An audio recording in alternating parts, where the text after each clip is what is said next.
Hijos de Behemat.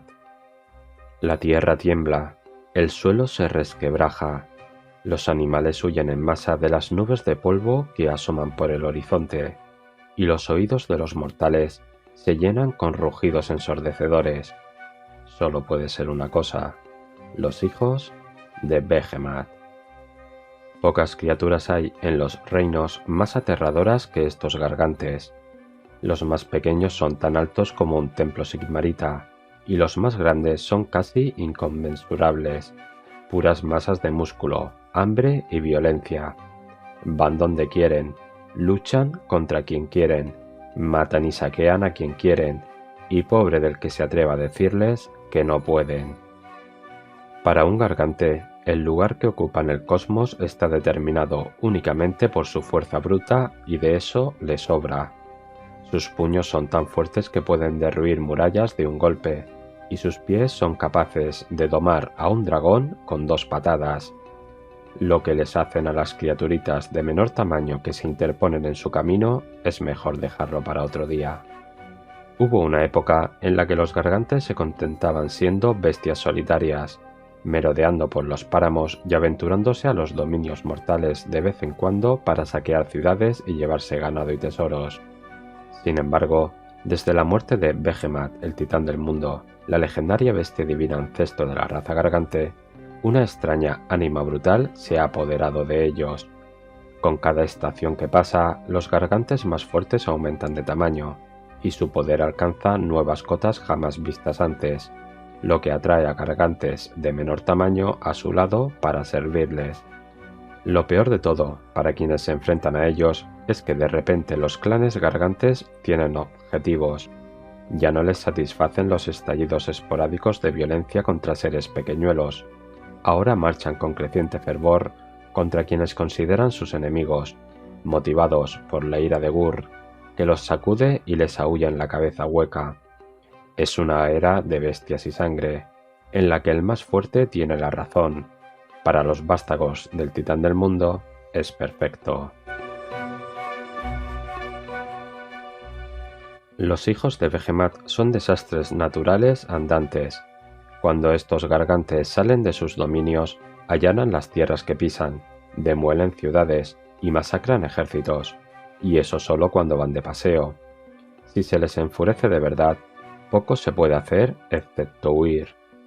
Como niños brutos que patean un hormiguero, los hijos de Behemat aplastan a sus enemigos hasta reducirlos a la nada, con deleite, entre carcajadas toscas y fruición ante el sufrimiento y el terror de los más pequeños. Los gargantes existen desde la era de los mitos.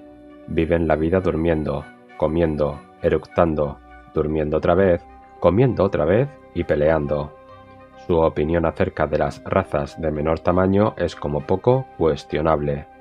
Para ellos, todos los pequeñuelos son básicamente iguales y patéticos, y lo único que se merecen es acabar como aperitivo o juguete. Pocos son los gargantes que muestran un mínimo respeto de todo aquello que consideran más débil que ellos. Por cada titán que desea que lo dejen en paz o que accede a luchar como mercenario, hay muchos otros deseosos de ponerse a repartir mamporros como panes a la más mínima. La vida del gargante no suele ser fácil. Su tamaño lo deja expuesto a las inclemencias climatológicas y le provoca un apetito difícilmente saciable. Además, sus rutas migratorias atraviesan regiones en manos de las fuerzas de la oscuridad. Sin embargo, en cuanto ve un conflicto, su dolor y malestar desaparece y da paso a un deseo de regodearse en su fortaleza, de atiborrarse de renacuajos presa del pánico y de reírse ante las espadas, flechas e incluso proyectiles mágicos enemigos que le rebotan sin hacer mella en su correosa piel. Aunque el estruendo provocado por sus andares es imposible de ignorar, los gargantes son tan tozudos que es muy difícil evitarlos cuando se proponen dar caza a su presa. Desde el momento en que uno de ellos aparece por el horizonte, tomando rocas y arrojándolas como una catapulta viviente antes de abalanzarse al fragor de la batalla, tardan muy poco en destruirlo todo. Pese a su reputación, ganada a pulso, de ser torpes de pensamiento, los gargantes cuentan con una tradición oral sorprendentemente rica. Su expansiva mitología es mantenida por las matriarcas tribales y aumenta en fantasía con cada relato, pues los gargantes se aburren con facilidad y no cuestionan la veracidad de lo que les cuentan, si el narrador es el más grandullón de todos ellos. Muchas de estas historias giran en torno a Behemoth, su legendario padre, una bestia divina zodiacal conocida como el Titán del Mundo, de cuyos nodillos se dice que eran grandes como montañas y cuya cabeza rasgaba las nubes. Para entender a los gargantes hay que entender a Behemoth. Es todo cuanto aspiran a ser, tan grande y poderoso que solo los dioses podían detenerlo cuando se lanzaba en estampida. Además de Behemoth, solo hay otro ser que goce de la adoración de los gargantes, Gorka Morka, dios de la naturaleza salvaje. Aunque su presencia atávica imbuye todos los aspectos de su conciencia, pocos gargantes se ponen de acuerdo en qué aspecto tiene. Algunos dicen que Gorka Morka es un Orruk bicéfalo de enormes dimensiones, otros que es un par de pies descomunales, plagados de verrugas y con clavos en las suelas, y que un pie es pateador, pero pisoteador, y que el otro es pisoteador, pero pateador. Los matices de la teología gargante se difuminan, eso sí, ante cualquier invocación de la energía primordial conocida como el Wa, por parte de los hijos pieles verdes de Gorka Morka. Los gargantes suelen entregarse con entusiasmo al sentimiento bélico inenarrable del Wa, y una vez que le entran ganas de guerra es básicamente imposible pararlos. Durante años, la gargantidad ha estado huérfana de líder. Behemoth está muerto, asesinado por el dios Sigmar. Los reinos se encuentran apresados en las garras del caos, y a Gorka Morka hace siglos que no se le ve. Como si fuera una respuesta a este vacío de poder, los gargantes más poderosos han crecido a ritmo exponencial hasta convertirse en megagargantes, capaces de intimidar a sus congéneres de menor tamaño para que formen algo parecido a un ejército y lanzarlos contra quien se atreva a desafiarlos. En el tiempo de la bestia, los gargantes marchan al unísono del gran pisotón, el latido primordial que estremece al cosmos con furia creciente. El regreso del dios del terremoto, Kragnos, no ha hecho sino ahondar el frenesí de los titanes, y el megagargante Rey Brot acecha abiertamente por los reinos, enardeciendo a sus congéneres y jurando vengarse de Sigmar. Los gargantes creen que ha llegado la hora de demostrar, de una vez por todas, que los fuertes mandan.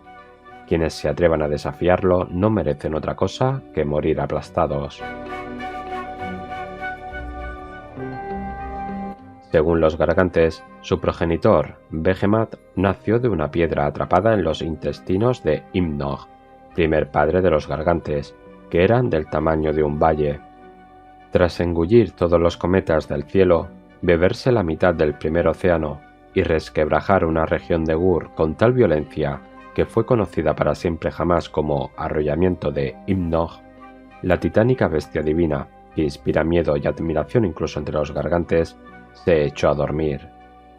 Tan profundo dormía que se le caía la baba, y Behemoth no desperdició la oportunidad. Desesperados por escapar, él y sus hermanos, Gorg y Amagorag, habían destilado un lago de aguardiente en las pantanosas entrañas de su padre, tan fuerte que ni siquiera Imnog pudo reprimir las arcadas. Sin embargo, mientras Behemoth escapaba, sus hermanos, que habían bebido el aguardiente, empezaron a pelearse borrachos en la lengua de Imnog. La bestia divina cerró la boca por reflejo y se los tragó, y solo el titán del mundo salió ileso. Cuando llegó a los dientes, empezó a golpearlos hasta que los colmillos se resquebrajaron, cuyas esquirlas formaron las primeras montañas de los reinos. Los gargantes han creado numerosas historias acerca de las hazañas de Behemoth a partir de su origen, de las que muchas tienen que ver con la rivalidad legendaria entre el titán del mundo y Gorka Morka. Durante décadas, el dios bicéfalo sirvió como cazador de monstruos en el panteón de Sigmar, asesinando bestias y abriendo nuevas fronteras para la civilización. Sin embargo, cada vez se sentía más insatisfecho. Las voces en su cabeza se burlaban de él y le decían que no era más que el sabueso de Sigmar, quien solo lo soltaba para cumplir sus deseos antes de volver a controlarlo. Para añadir sal a la herida, Gorka Morka se comparaba con el despreocupado Behemoth. Antaño él y el titán del mundo habían sido íntimos amigos, unidos por el amor por la violencia desenfrenada. Sin embargo, con el paso del tiempo, Gorka Morka empezó a resentir la libertad de Behemoth. La bestia divina no le debía nada a nadie, mientras que el gran dios verde se debía a los caprichos del panteón de Sigmar. Un grupo de antiguos mortales que habían amasado suficiente poder como para ser considerados divinos, pero no dioses naturales y elementales como Gorka Morka. Aunque sus frustraciones con el panteón acabarían por estallar, por ahora Gorka Morka se contentaba con desahogarse con Behemoth, sometiéndolo a desafíos cada vez más complicados, a sabiendas que el ego del titán del mundo no le permitía rechazarlos. Cuando Gorka Morka devoró los contenidos de la bahía resplandeciente de Hysh y las aguas que la llenaron de nuevo destruyeron la ciudad portuaria de Omnitopia, este desafió a Behemoth a que replicara su hazaña, así que el titán del mundo se lanzó en busca de una ciudad que sumergir. Al emprender su camino, se tropezó con la punta de un fiordo y cayó en plancha sobre el mar ceñidor, con tanta fuerza que causó un maremoto que anegó la ciudad elfa de Araxia. Según los gargantes, esta es la razón por la que muchos orejitas puntiagudas aún viven bajo el mar. En el Gran Erial se cuenta una historia similar. Después de que Gorka Morka eliminara un nido de Gigadrots, retó a Behemoth a que taponara el supervolcán llamado Guarida de Vulcatrix, del que surgían los bichos. El titán del mundo así lo hizo. Arrancó la cima del monte Krolosit y con ella tapó la caldera del volcán. Cuando una horda de duardinos furiosos salió de la montaña, Behemoth los apisonó con tanta furia que ni siquiera sus descendientes han recuperado su estatura.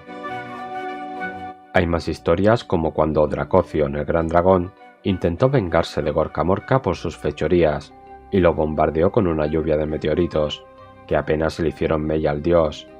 Gorka Morka apostó con Behemoth que este último no soportaría un ataque similar. El titán del mundo escaló la montaña más alta de Azir para aullar un torrente de obscenidades, afortunadamente de las que no queda constancia, contra su congénere bestia divina. Aunque Behemoth aguantó los primeros meteoritos como un campeón, al final los impactos fueron demasiados y se vio obligado a rechazarlos con su garrote. Cuando los proyectiles rechazados alcanzaban a Dracothion, se le desprendían las escamas como una cortina de meteoritos argénteos. Algunos se unieron y formaron a los Seraphon, y otros cayeron en las montañas de Gur, donde absorbieron el alma del reino hasta transformarse en Draconid. Hubo otra vez en la que Gorka Morka discutió consigo mismo y se partió en dos, el brutal pero astuto Gorko y el astuto pero brutal Morko. Una tribu de pieles verdes que favorecían a Morko intentaron amedrentar a Behemoth con lanzas envenenadas, las cuales le provocaron tal torrente de vómito que se los llevó por delante y formó pantanos. A día de hoy, los Orruk más listos los habitan y, hasta hace poco, temían salir por si se encontraban con los vástagos de Behemoth. El desafío final de Gorka Morka fue el mayor de todos. Retó a Behemoth a que derrotara a Sigmar en combate, algo que ni siquiera él había conseguido. Armado con una piedra arrancada de la falda de los picos nunca verdes, Behemoth se abrió paso por Ghyran, aplastando ciudades sin ton ni son y bramando improperios al dios del martillo. Era un desafío que el orgulloso Sigmar no podía rechazar. Con la gran tormenta de Verdia como telón de fondo, el dios rey y la bestia divina se enfrentaron. Dice la leyenda que la sangre que derramaron formó las cascadas de las montañas vecinas, y que los bosques más cercanos se asustaron tanto que aún tiemblan cuando hay truenos. A pesar de lo poderoso que era Behemoth, no pudo derrotar al señor de la tormenta. Al fin, Sigmar le asestó un golpe en la barbilla que podría haber roto los mismísimos reinos. El titán del mundo sobrevivió, pero ya no podía luchar. Arrastrándose, vencido, llegó hasta la meseta Armonis, donde cayó como un roble colosal, con tanta virulencia que se fusionó con la superficie de Ghyran y que desplazó el eje del reino ligeramente para siempre. Durante milenios, Behemoth yació inconsciente. Mientras dormía, le crecieron encima nuevas tierras, hasta que fue parte inextricable del reino. Nadie sabía que los terremotos que sacudían la región eran los ronquidos de Behemat, excepto una raza, los Gargantes. Se dice que el último acto de Behemat antes de desvanecerse fue vomitar a sus primogénitos, al igual que él en su día emergió de las fauces de Ibnog. Mientras que algunos Gargantes se quedaron en la meseta para escoltar a su progenitor dormido, otros se echaron a los reinos y cambiaron el curso de la historia. Para cuando la era del mito hubo llegado a su fin, los Gargantes se habían convertido en habituales de los bestiarios de los reinos mortales. Incluso las sociedades sin leyendas de las hazañas acerca de Behemat contaban al menos un encuentro con sus vástagos a lo largo de los siglos, pocas veces sin violencia. Aunque no eran tan beligerantes como los Pieles Verdes, al menos cuando no los embargaba la energía del Wa, se sabía que los Gargantes eran una raza temperamental de enorme potencial destructor, a la que era mejor apaciguar o evitar. A los Gargantes ya les iba bien así.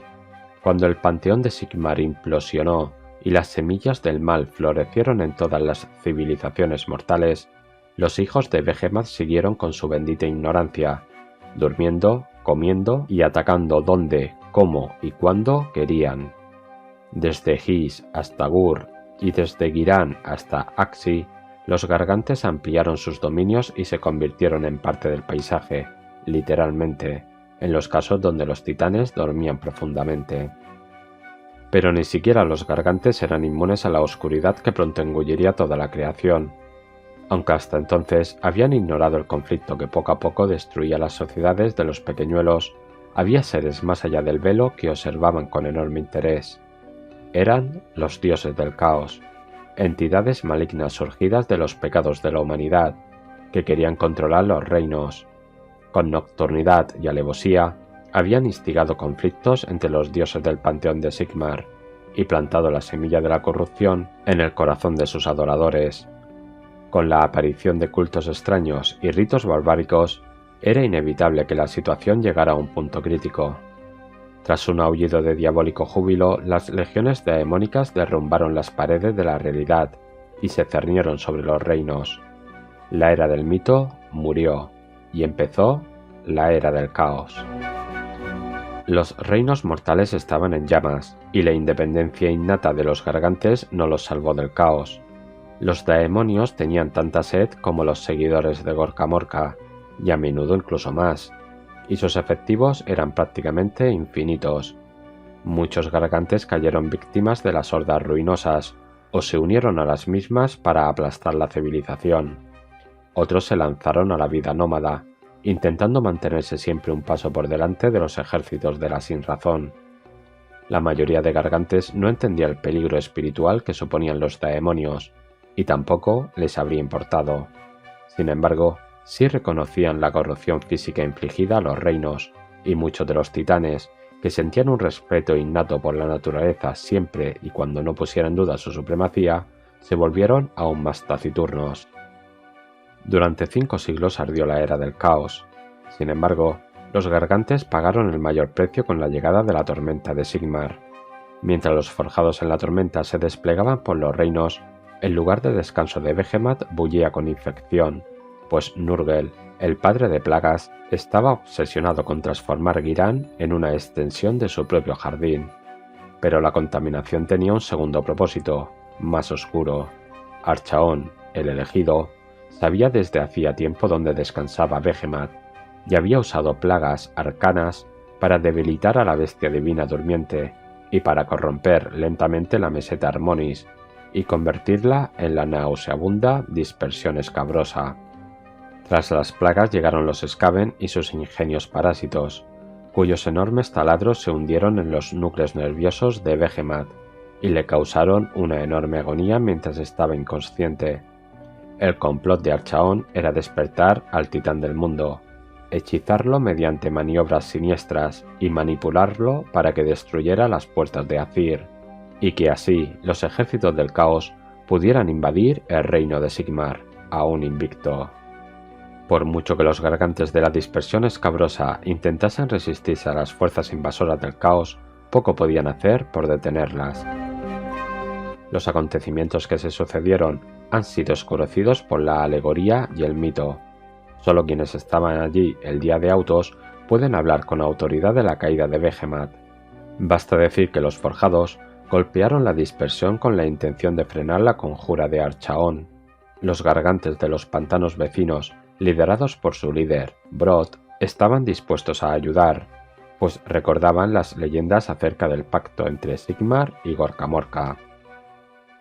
Los gargantes estaban, por tanto, en una posición inmejorable para asistir al clímax del conflicto, en el que las tierras temblaron y se abrieron para dar paso al enorme Behemat, quien se alzó, solo para morir inmediatamente a manos del Celeste Supremo, armado con las lanzas de rayos divinos conocidas como los 12 grandes rayos.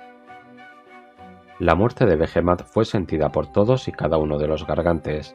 En algunos se manifestó como una melancolía inexplicable y en otros como una furia insaciable.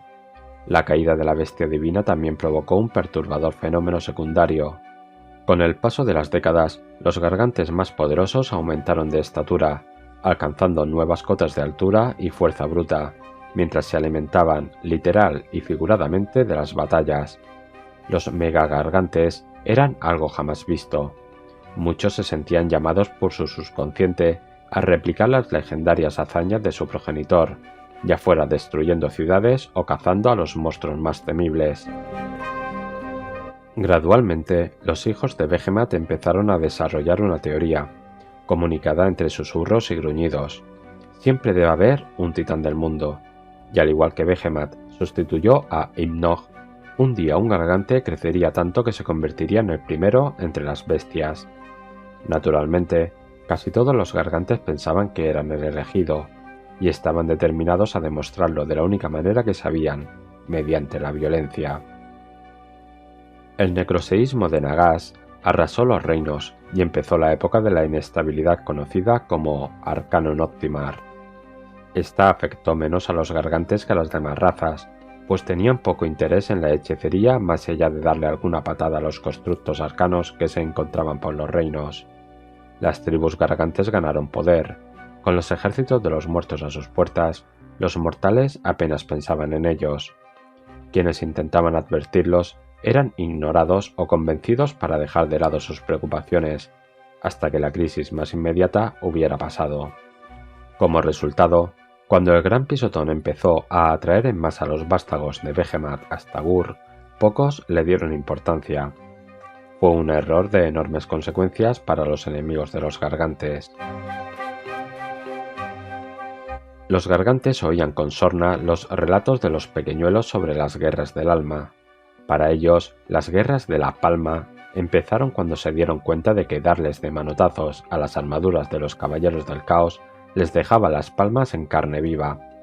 Aunque no prestaban mayor atención a los complots de Nagash, los vástagos de Behemat no pudieron ignorar el aullido de Gur.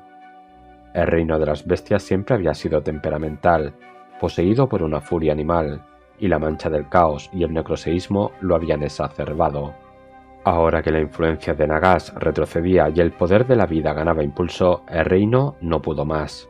Como un animal herido que se revuelve, la magia primitiva de Gur se desbordó y sumió en la salvajez a mortales y monstruos por igual. Incluso antes del tiempo de la bestia, muchos gargantes habían caminado hasta Gur. Los guiaba una pulsión primitiva en la cabeza, que no les dejaba descansar.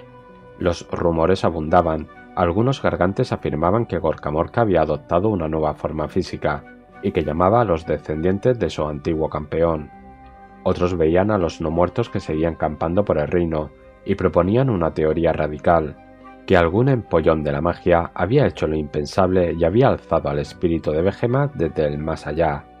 La teoría, apuntalada por rumores de espectros podomorfos, perturbó enormemente a varios clanes de gargantes, quienes pusieron rumbo a Siis con la intención de encontrar a los responsables y darles una buena somanta de palos. En el caso de quienes viajaron a Gur, sus preguntas obtuvieron respuesta cuando una serie de temblores cataclísmicos partieron en dos la cima del pico Doble Cuerno. Del interior de aquella mazmorra pétrea emergió una figura antigua, un dios de tiempos pasados encarcelado durante eones, Kragnos, el terremoto viviente. Kragnos era el último de la raza centauroide Drogut, y se sentía indignado ante el renacimiento de la civilización de Sigmar.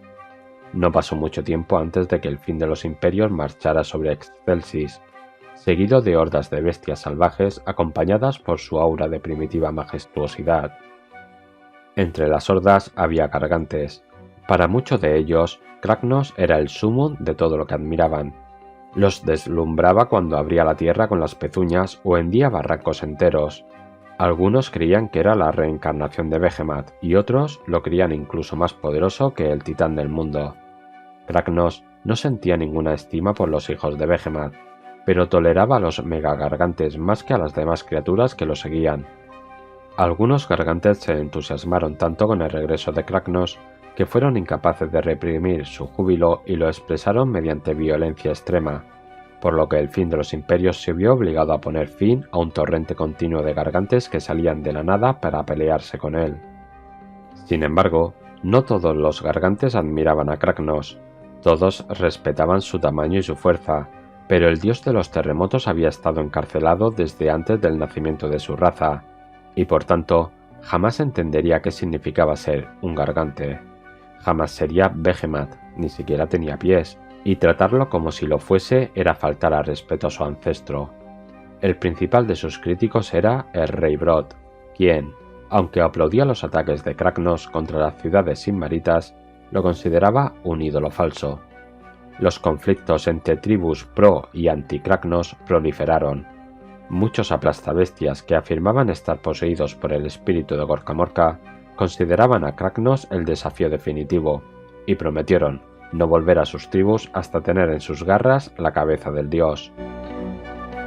Con la batalla ideológica gargante como telón de fondo, las cruzadas por amanecer de Sigmar se pusieron en marcha en busca de lugares de poder geomántico donde fundar sus bastiones.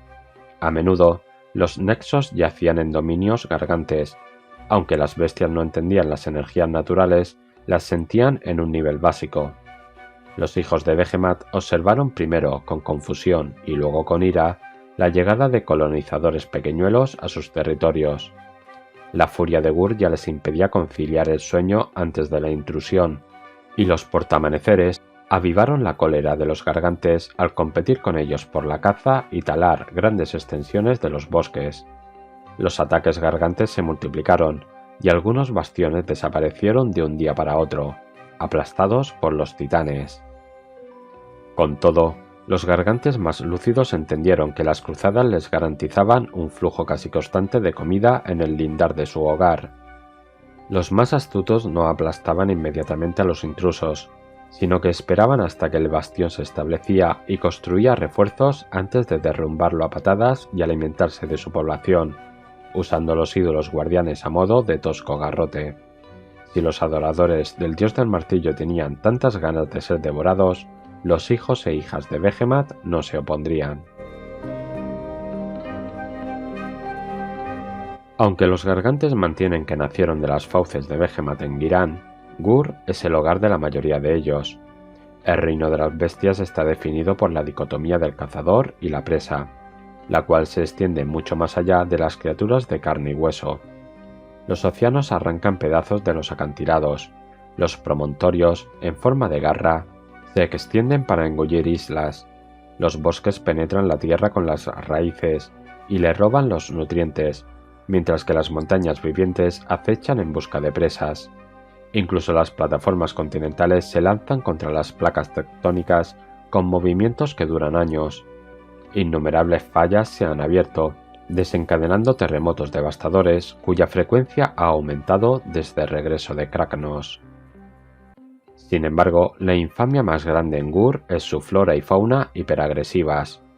Desde los rugecolmillos y roblenredos hasta los muerdeaplastas, todo en el reino de las bestias es mortífero. También hay muchos clanes de Orruks, Grots y Gargantes que sienten de manera instintiva la esencia de Gorka Morka en la brisa y las piedras. Aunque Gur sufrió durante la Era del Caos, No es sorprendente que los poderes oscuros hicieran menos mella aquí que en ningún otro sitio, pues el reino y sus habitantes, por naturaleza, resisten incluso ante los invasores más temibles. Para los gargantes, Gur es su hogar natural. Sus grandes llanuras son perfectas para merodear sin ser molestado, y sus valles y cuevas son tan grandes que los megagargantes pueden encontrar en ellas un lugar donde dormir en paz. El sueño de la gargantidad es legendario. En algunos lugares, los titanes durmientes se han convertido en un elemento más del paisaje, cubiertos por fangos y parásitos. Las madres de Gur cuentan historias a sus retoños a modo de advertencia acerca de viajeros que pasan la noche en una cueva, la cual es, en realidad, la boca de un gargante, que acaba engulléndolos a todos. El enorme físico de los gargantes exige una enorme cantidad de alimento. Afortunadamente, Gur es una cornucopia de abundancia, ya sea cazando rinobueyes en desfiladeros o devorando tribus nómadas de adoradores del caos, jamás hay escasez de carne. Algunos gargantes se encariñan de criaturas a las que normalmente cazan, y las acaban adoptando como mascotas. No es raro ver bandas de gargantes acompañadas por un mamut peludo, un perro lobo bicéfalo grande como una capilla sin marita o, en las regiones costeras, crustáceos enormes. Algunas veces incluso van a la guerra con las bestias, y celebran con deleite cuando su mascota destruye una formación pequeñuela. Los gargantes más emprendedores se centran en los puestos avanzados de la civilización para subsistir. Aunque son asentamientos muy bien defendidos, la oportunidad de saquear sus almacenes y devorar a sus habitantes vale la pena. La inestabilidad sísmica de Gur ha causado el derrumbe de muchos asentamientos, así que los gargantes más vagos simplemente tienen que esperar y saquear las ruinas, aunque deben darse prisa, porque siempre hay otros carroñeros al acecho. Los gargantes son vándalos naturales que dejan un rastro de destrucción allá donde van. Los cazadores de gargantes novatos aprenden rápidamente a identificar los signos de su paso, que incluyen, entre otros, pisadas profundas que abren la tierra, túmulos tribales y cromlechs destrozados, cadáveres medio devorados de la megafauna local con signos de estrangulamiento y lagos sagrados profanados por acciones innombrables. También hay lugares donde los hijos de Behemat se reúnen para celebrar sus jaranas, lugares que cualquier mortal razonable evita. Arrollamiento de Ibnog, una extensión de cráteres enormes que los gargantes creen obra de su padre, es un lugar sagrado para muchos pisoteadores. Los flancos de cada una de las depresiones del tamaño de lagos están ribeteadas por montones de ofrendas toscas.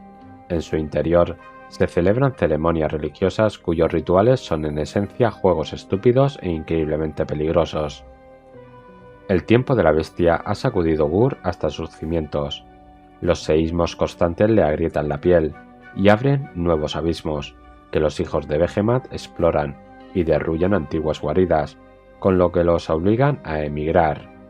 Los animales de todo tipo son cada vez más beligerantes, y en las noches en las que la luna Nor medio comido eclipsa a su hermano Coptus, el cielo se tiñe de rojo y la tierra se ahoga bajo una extraña marea de magia bestial. Algunos gargantes creen que es el ojo de Gorkamorka, que los mira después de que hayan sido incapaces de vengar a Behemat, una maldición que solo puede romperse derrotando a la civilización. Los gargantes más espirituales hablan de un despertar en el interior de Gur, y de extrañas entidades avistadas alrededor de la cordillera espina de Kron. La metafísica de los encarnados es irrelevante para los hijos de Behemat. Lo único que les importa es que son fragmentos del alma de Gur, y que son luchadores formidables. El tamaño de algunos encarnados les ha granjeado el respeto de los gargantes, que ya han organizado varios pisotones para seguir a estas criaturas con curiosidad, mientras ellas trazan las líneas ley de Gur, uniéndose a la lucha de los encarnados en cuanto encuentran un pobre desgraciado contra el que desatar su ira. Los gargantes aprendieron de los ogors los secretos del trabajo mercenario. Cuando los llenapanzas, una compañía de comehombres, llegaron a Tondia en busca de patronos, fueron observados con perplejidad por los hermanos Glug. unos trillizos gargantes especialmente hoscos procedentes de las tierras interiores de Gur. Su desdén inicial por los hogos a sueldo se convirtió en admiración cuando vieron que los llenapanzas eran recompensados con abundantes cantidades de comida y bebida por los agradecidos pequeñajos y sin apenas tener que levantar un dedo. Intrigados, los hermanos empezaron a seguir a los llenapanzas, aprendiendo los secretos de la profesión a medida que estos se vendían al mejor postor, ya fuera humano, piel verde o incluso ogor. Poco a poco llegó la revelación. Los gargantes podían seguir derrumbando murallas, devorando habitantes y saqueando botines por las risas, y además asegurarse un suministro continuado de carne si accedían a hacer el trabajo sucio de los pequeñajos por ellos, y, si en algún momento dejaban de pagarles, no tenían más que comérselos. Solo bastaba con que se tragaran el orgullo y zurrasen a quien les pidieran, y jamás volverían a pasar hambre. Los hermanos Grug llamaron a esto el Gran Secreto. Tras abandonar la compañía de llenapanzas, juraron no revelarlo nunca, para evitar que ningún otro gargante se beneficiara de su duro trabajo. El pacto de silencio duró una semana. Los gargantes, fanfarrones por naturaleza, son básicamente incapaces de guardar un secreto. Los trillizos empezaron a presumir de su ingenioso descubrimiento, y sus congéneres, poco a poco, comprendieron el potencial de la argucia. Enseguida empezó a haber gargantes ofreciendo sus servicios a las puertas de ciudades sinmaritas, campamentos del caos y fortalezas pudrialmas. Otros gargantes no eran tan proactivos, pero si un posible patrono conseguía llamar su atención, normalmente escalando un acantilado o una torre para poder mirarle a la cara, estaban abiertos a escuchar ofertas. Todo esto creó una carrera armamentística de baja intensidad en la que un asentamiento o tribu que no pudiera permitirse los servicios de un gargante quedaba vulnerable ante los vecinos que sí lo podían pagar.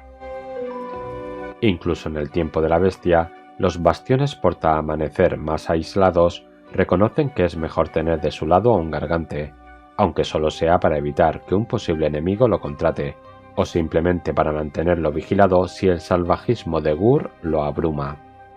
Esto ha causado algunos problemas a los predicadores de la iglesia Umborogen, que se han visto obligados a alterar a toda prisa sus sermones en los que condenaban a todos los habitantes salvajes del continente, para pasar a eximir de cualquier pecado a sus nuevos aliados. Aunque su acervo cultural no crezca tan rápidamente como el de los ogors, los gargantes son criaturas curiosas. Si ven en sus contratadores algún comportamiento que les llame la atención, quizá lo adopten. A veces es una práctica inofensiva, por ejemplo, los gargantes que suelen luchar con flotillas Caradron aceptan pagos tanto en monedas de oro como en cerveza duardina, pues el brillo que emiten ambas cosas les parece arrebatador. A los cielopuertos les parece estupendo pagarles así, pues, desde su intento fallido de introducir una moneda común en los reinos, se le acumula la calderilla. Sin embargo, los gargantes que se venden a los poderes oscuros a menudo acaban influidos por su malignidad. Los gargantes que se alinean con los no muertos son considerados extraños y taciturnos. La piel se les deforma y adquiere un tono pálido. Los ojos se le hunden en las cuencas y su dieta pasa a ser solo de huesos y cadáveres. Aún más perturbadores son quienes forjan alianzas con las tribus de los poderes ruinosos. A menudo, estos gargantes, más que ser contratados por los seguidores del caos, son adorados por ellos y les tatúan el cuerpo con sus símbolos impíos. Al principio, el gargante se divertirá con esa devoción, pero al cabo del tiempo, su carne empezará a mutar y su mente se abrirá a pensamientos nuevos e inquietantes. Aún peor, algunos gargantes afines al caos caen en la herejía definitiva, murmurando que Behemat era indigno, que no utilizó su fuerza para someter a las razas inferiores como debería haber hecho, y que hay otros dioses a los que la gargantidad podría adorar. El rey Brod, autoproclamado profeta y vengador de Behemat, los considera apóstatas y los aborrece. Junto con sus seguidores se ha enfrentado a numerosas tribus del caos, solo para intentar dar muerte a esos depravados. Sin embargo, esto es más fácil de decir que de hacer, pues los gargantes corrompidos desde hace más tiempo se han convertido en pesadillas de carne deformada, que se deleitan ante cualquier desafío entre aullidos de guerra. Los siniestros. Las cavernas donde los gargantes tienen sus guaridas no están ni mucho menos deshabitadas.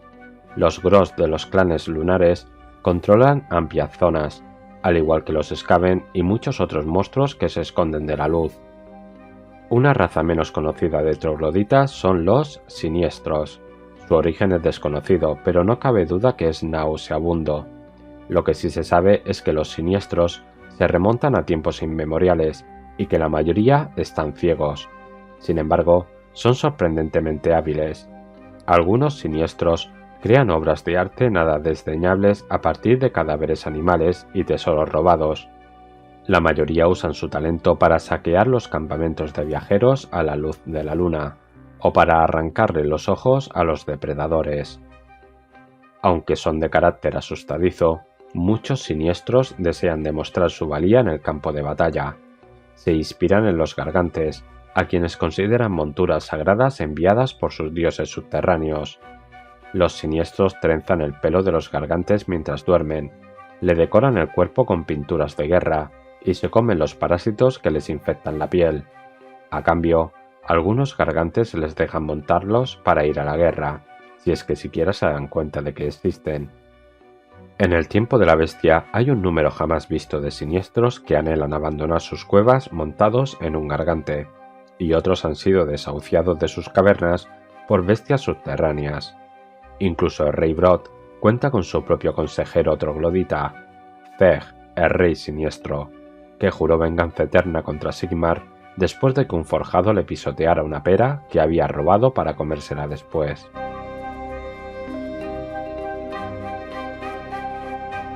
En el próximo vídeo veremos la composición de las tribus y el trasfondo de los personajes y las unidades. Hasta la próxima.